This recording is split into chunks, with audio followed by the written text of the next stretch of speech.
The ward was entirely silent, save for the labored breathing of a sleeping patient. A shadow moved, followed by the crisp rustle of a nurse's uniform. A hospital is built for healing, but the figure leaning over the bed carried a needle, not medicine. She did not just administer the dose. She climbed onto the mattress, wrapping her arms around the frail body, smiling into the dark as the heartbeat slowly faded away. Before we go any further, please take a moment to like this video, subscribe, and let us know where you are watching from. It was the year 1885 at Cambridge Hospital in Massachusetts. The gas-lit corridors were places of strict discipline and long hours, yet one nurse seemed entirely untouched by the exhaustion of the ward. Her name was Jane Toppan.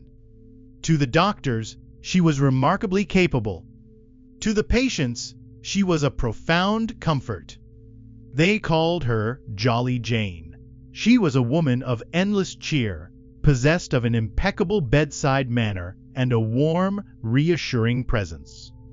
She was the quintessential angel of mercy, bustling through the wards with a wide smile.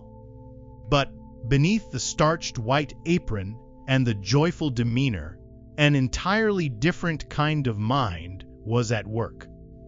Jane did not view the beds lining the hospital ward as places of healing. She viewed them as a laboratory. The helpless, trusting patients placed under her care were nothing more than human guinea pigs. Her fascination lay not in curing illness, but in charting the exact threshold between life and death. To do this, she devised a terrifying medical experiment. Her method relied on a meticulously calculated, alternating cocktail of two powerful drugs, morphine and atropine. The dark genius of the cocktail lay in its chemical contradiction. Morphine, a powerful opiate, suppresses the central nervous system. It slows the breathing and induces a deep, heavy lethargy. Atropine, however, does the exact opposite. It causes the heart to race violently and forces the pupils to dilate. When Jane injected a patient with both, the drugs went to war in the bloodstream. The atropine effectively masked the classic visible signs of a morphine overdose, while the opiate kept the victim utterly paralyzed. It was a perfect, untraceable poison for the era. To any attending physician walking past the bed, the patient simply appeared to be suffering from a sudden, inexplicable physiological collapse. No one suspected murder. Yet, the illusion was not entirely flawless. The question was never whether Jane left a trail. The question was whether anyone was willing to follow it. The attending doctors at Cambridge Hospital began to notice troubling anomalies. Opiate supplies in the pharmacy were steadily going missing. The mortality rate on Jane's ward was inexplicably high, spiking violently whenever she was scheduled for the night shift. Furthermore, her medical charts were bizarre. They contained irregular notations, fabricated symptoms, and vital signs that made no physiological sense. The hospital administration had all the pieces of a horrifying puzzle sitting right on their desks. They chose to look the other way. In an era where a medical institution's reputation was its most valuable currency, the administration made a quiet, catastrophic decision. Rather than launching a formal investigation or involving the police, Cambridge Hospital simply dismissed Jane Toppan. Years later, the prestigious Massachusetts General Hospital would do exactly the same thing for the exact same reasons. No nursing license was revoked. No criminal charges were filed. The authorities were never notified. The system protected its reputation, but in doing so, they handed a prolific serial killer a glowing professional reference and released her directly into the private sector. To understand the creation of the monster in the white apron, one must step backward into the bitter reality of 1863. The setting was the Boston Female Asylum, a bleak, imposing institution built to house the city's destitute youth. It was at these heavy doors that an impoverished Irish immigrant, a man plagued by severe and untreated mental illness, arrived with his young daughter. Her name was Honora Kelly. He surrendered her to the orphanage and walked away, never to return. Honora was utterly abandoned. But the asylum was merely a temporary holding ground. Eventually, the young girl was acquired by the Toppans, a wealthy, respected, and highly status-conscious family residing in Lowell, Massachusetts. She was not adopted as a beloved daughter to fill a quiet house. She was brought into the estate strictly as an indentured servant. In that affluent home, the systematic erasure of her identity began. The family stripped away her birth name. They scrubbed away her heritage. Honora Kelly ceased to exist. In her place, they manufactured a girl named Jane Toppan. Her life in Lowell was not a fairy tale. There was no glass slipper waiting in the ashes, and there was certainly no fairy godmother coming to her rescue. As Jane grew up within the grand halls of the Toppan estate, she was perpetually reminded of her inferior station. She ate different food. She wore different clothes. She was forced to watch her affluent foster sister enjoy a life of privilege, education, and comfort that she was forbidden to touch. But the bitter resentment quietly brewing inside Jane did not break her. It sharpened her. Beneath the submissive posture of a lowly servant girl, a brilliant, highly manipulative mind was taking shape. Jane possessed a terrifying emotional intelligence. She quickly realized that open rebellion would only lead to her dismissal, condemning her to the unforgiving streets of the 19th century. Survival required a disguise. She learned that a wide, unending smile and a deeply subservient attitude made her virtually invisible to the upper class. They did not see a threat, they saw only a helpful, obedient, and endlessly pleasant girl. This was the birth of the persona that the hospital wards would later dub Jolly Jane. It was never an expression of joy. It was the flawless, calculated camouflage of a predator, designed specifically to put her future prey at absolute ease. The foundation of a killer had been poured into the rigid mold of the Victorian class divide. The social system of her childhood had completely ignored the profound trauma of an abandoned, erased child. Decades later, the medical system would look away from the horrific crimes of a prolific killer to save their own institutional pride. And now, that same system had armed her. Carrying a forged reputation of excellence and a lethal chemical cocktail in her medical bag, Jane Toppan was moving on. She was leaving the hospital wards behind. She was headed directly into the private, locked homes of New England's wealthiest elite. Freed from the bureaucratic oversight of the hospital wards, Jane Toppan entered the private sector. By the late 1890s, she had reinvented herself as one of the most highly sought-after and highly paid private nurses in New England. She catered exclusively to elite families, the kind of people who believe that wealth and status could insulate them from the indignities of a public hospital ward. They hired Jane to bring medical care into the comfort of their own grand estates. But that privacy was a fatal illusion.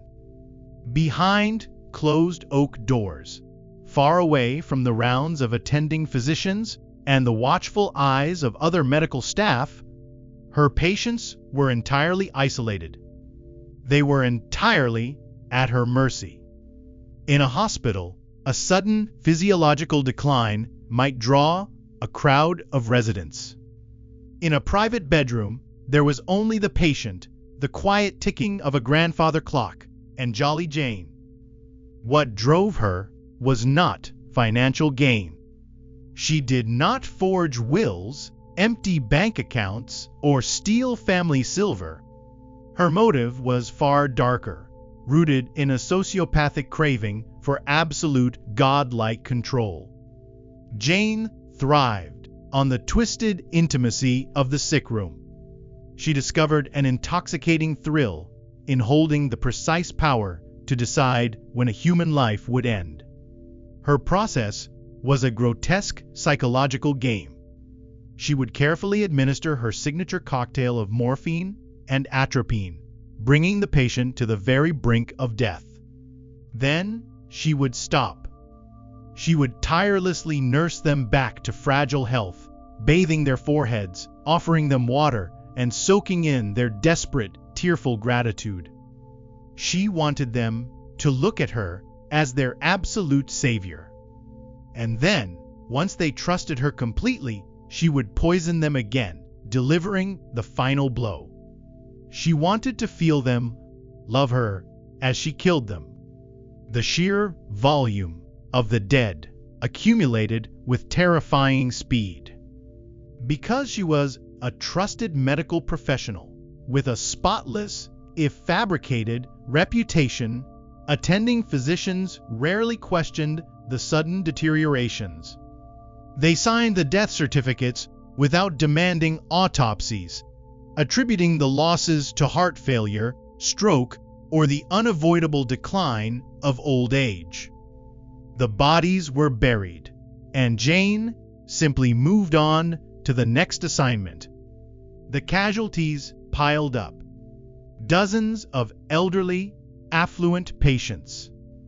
A friend who had casually invited her over for dinner. Her own landlords, who died mysteriously after a minor financial dispute. Even her wealthy foster sister, Elizabeth, the golden child of the Toppan family who had enjoyed everything Jane had been denied, passed away suddenly after a brief illness under Jane's excellent and attentive care. The medical system continued to look away, and the trail of freshly dug graves stretched across Massachusetts.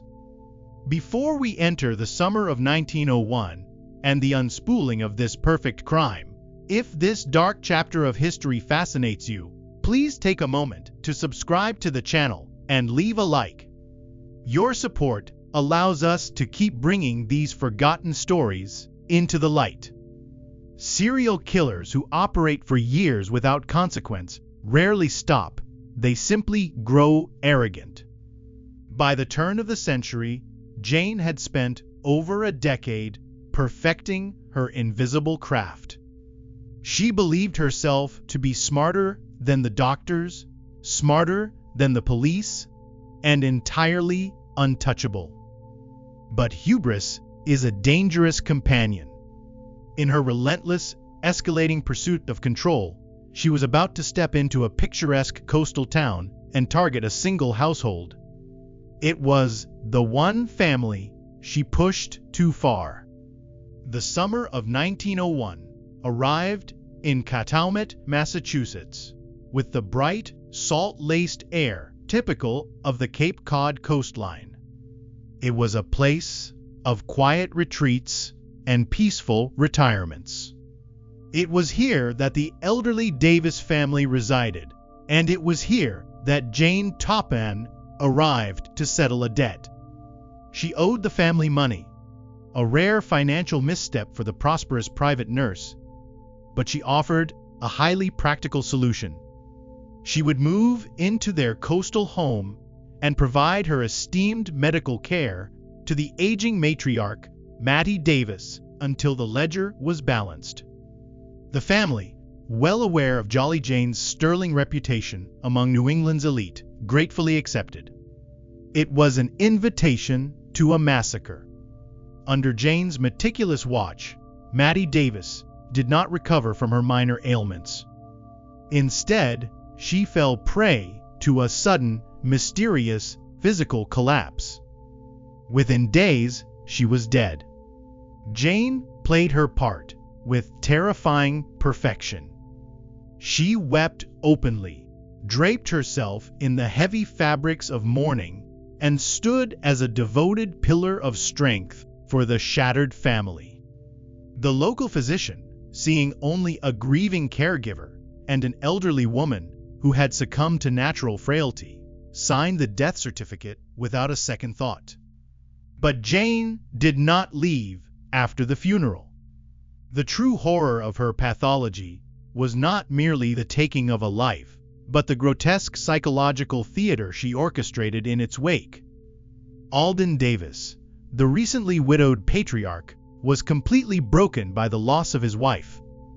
He was vulnerable, isolated, and desperate for comfort. Jane provided it.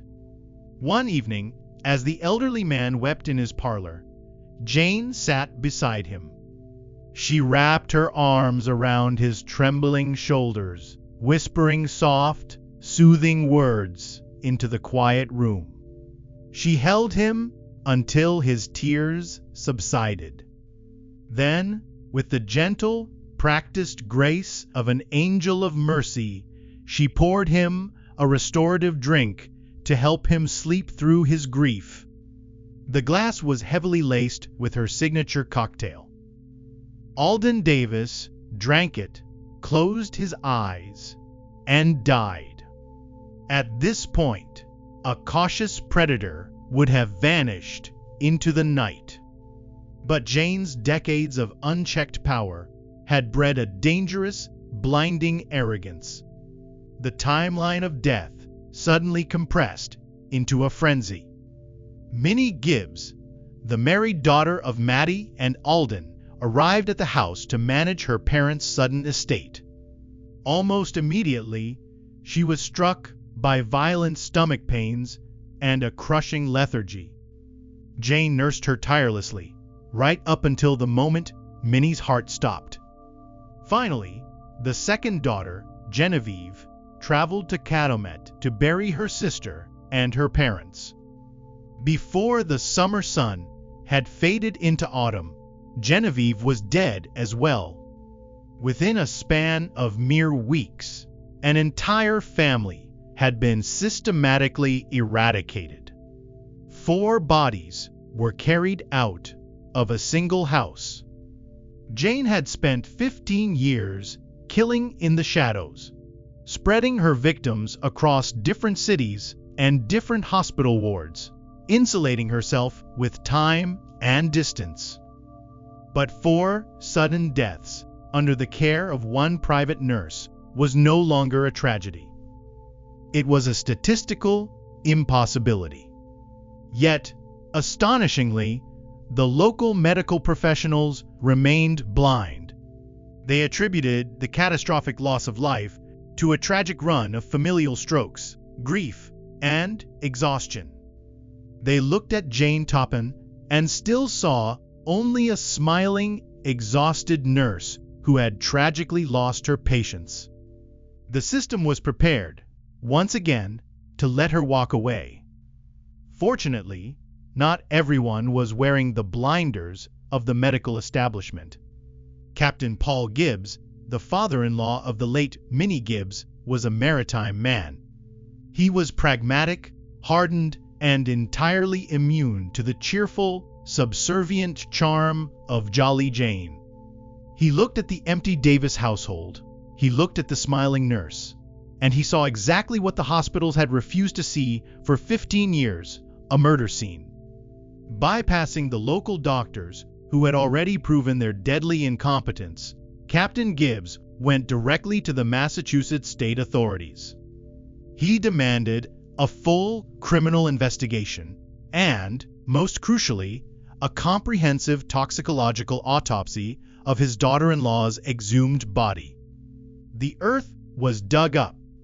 The coroner went to work. And deep within the preserved tissues of the Davis family, the invisible weapon was finally dragged into the light. The autopsy results were undeniable, revealing massive, lethal concentrations of morphine and atropine. The perfect poison of the 19th century had just been exposed by the dawn of modern forensic science. And the invisible nurse was finally in the crosshairs. In October of 1901, the law finally caught up with the Angel of Death. Armed with the damning toxicological reports from the Davis family autopsies, police tracked Jane Toppan down to Amherst, New Hampshire. When they confronted her, there was no desperate escape attempt. There was no theatrical breakdown in the street. She was quietly and cooperatively taken into custody.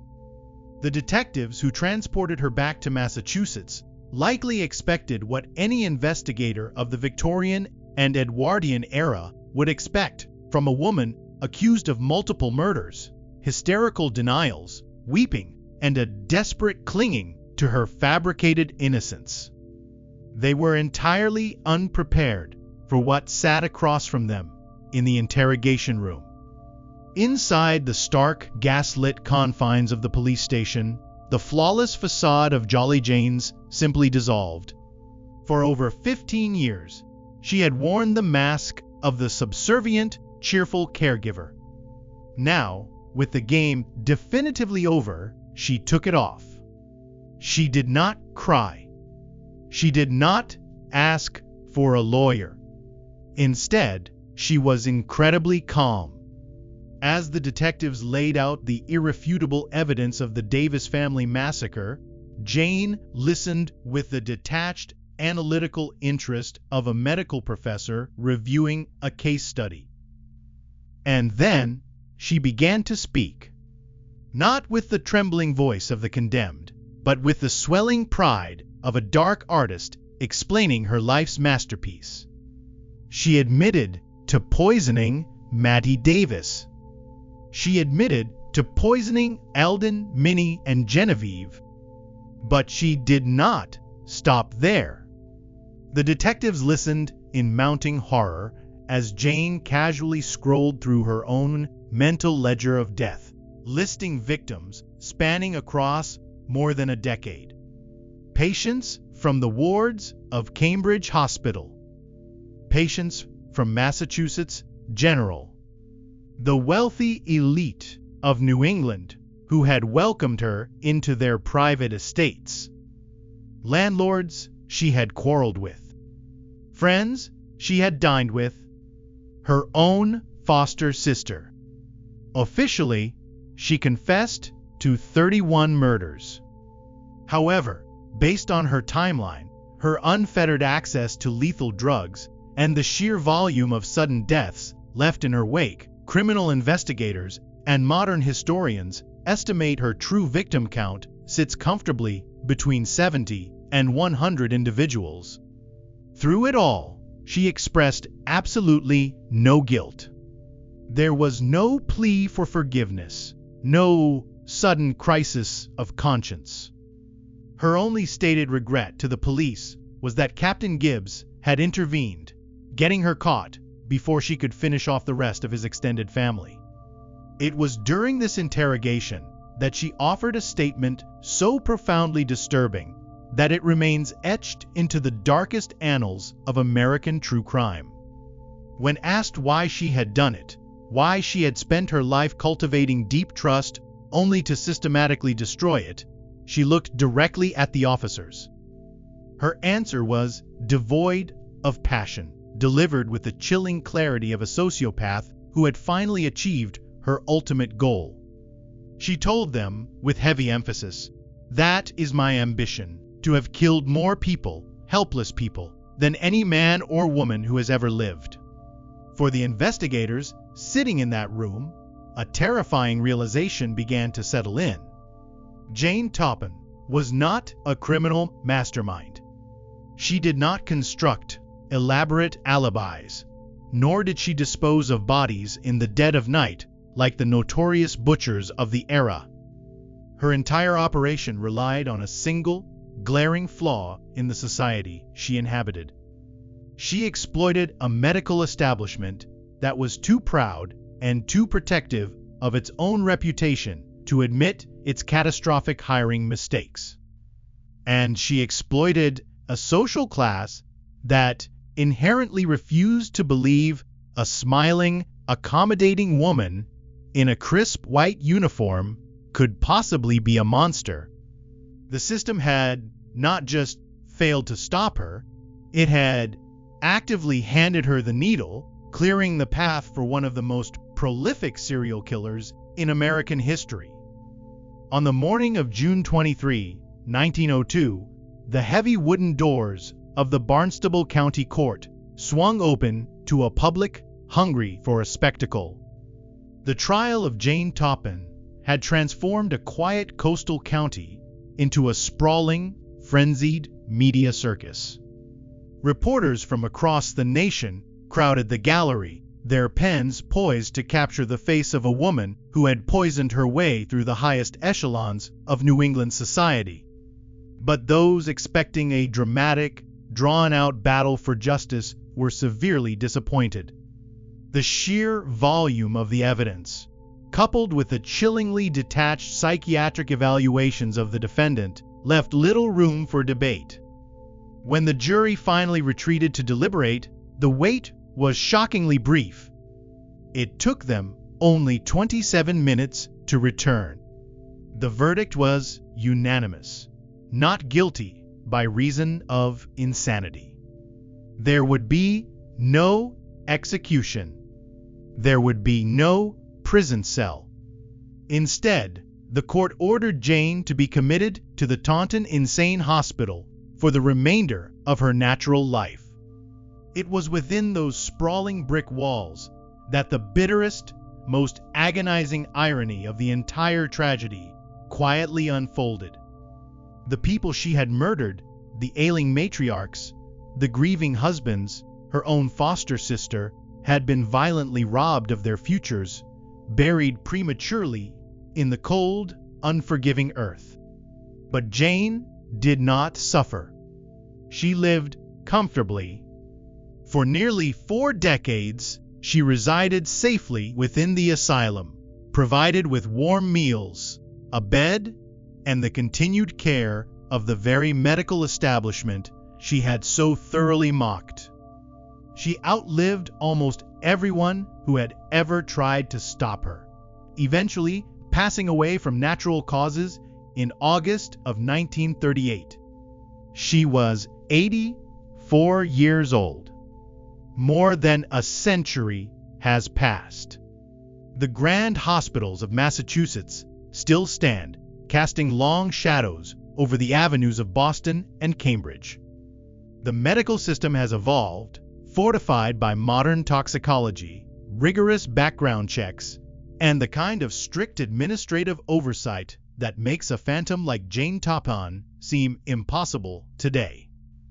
The institutional arrogance that allowed a prolific killer to walk freely from ward to ward, armed with a forged reputation and a syringe, has faded into the sanitized pages of history. But beneath the polished linoleum floors, beneath the quiet hum of modern machinery, lies a much darker legacy. It is the long, orderly forgetfulness that covers the dozens of unnamed faces she left behind.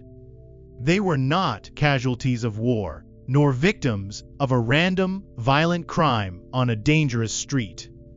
They were people who had sought out the one sanctuary we all hope for when our bodies finally fail us. They were sick. They were frightened. They lay in dimly lit bedrooms, stripped of their strength, waiting for a reassuring touch. And in their final, terrifying moments, as they looked up into the eyes of their caregiver, seeking the profound comfort of another human soul, the last thing they ever saw was Jolly Jane, smiling back at them in the dark.